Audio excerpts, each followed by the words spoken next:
Revolution in Color.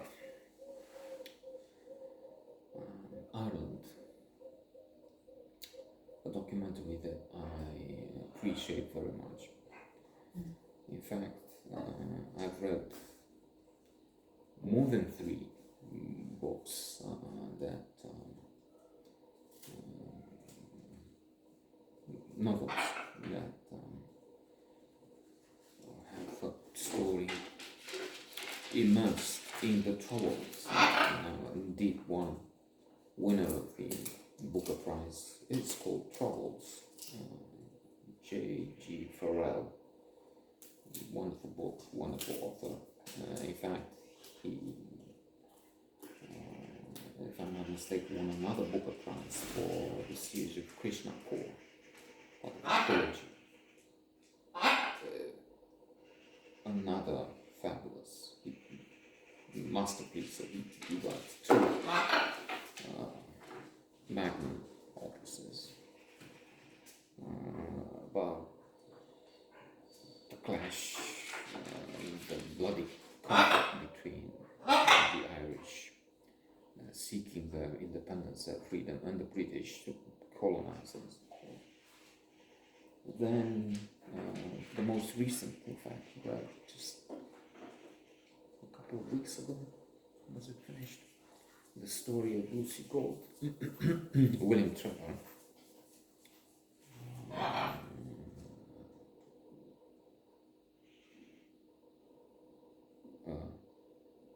Fantastic author himself, also author of at least two other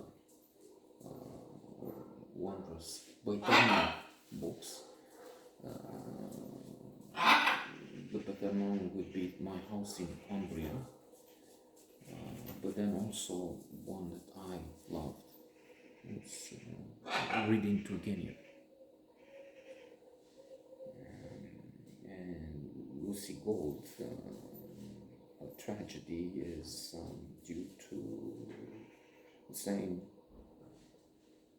conflict, the same troubles in Ireland for what happens briefly. I hesitate because put it in a few lines would be difficult.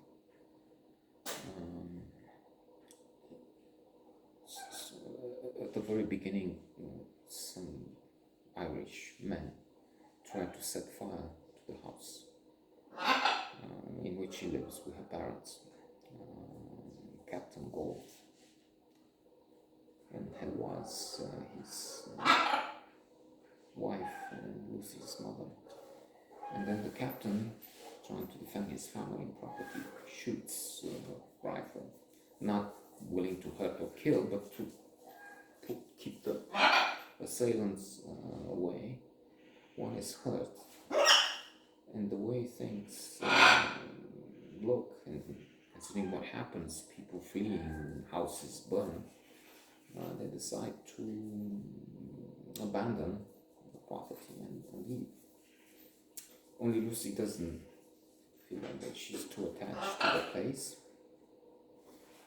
So what happens is she has a plan wherein she's trying, and she runs from the house, but with the intention of going to stay for a day, maybe two, with a servant who had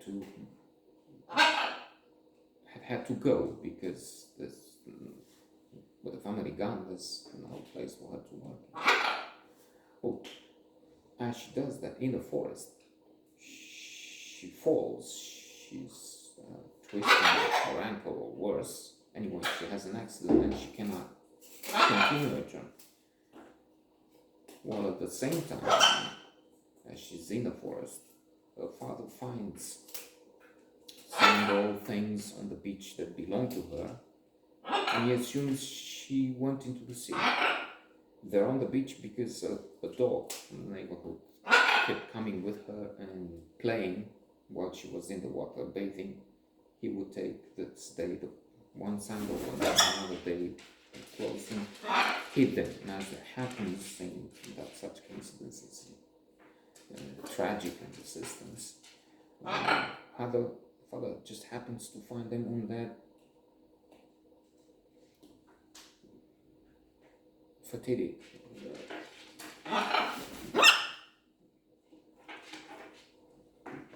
disastrous day, and so they keep looking for her, but they assume she went in the sea and she didn't come back. The property is near the sea, and her mother, furthermore, thinks she wanted to die. The daughter Lucy wanted, but she's not in the forest. Parents go away. Mother could not stand to be around, and eventually be called to see a corpse disintegrated and have all this increase her pain. So they don't want to be there, and they don't want to hear anymore. But the girl is found. And then let's stop with this one here and just mention Elizabeth Bowen and The Last September, which is the third book on the subject. Again, read Elizabeth Bowen, Death of the Heart. That's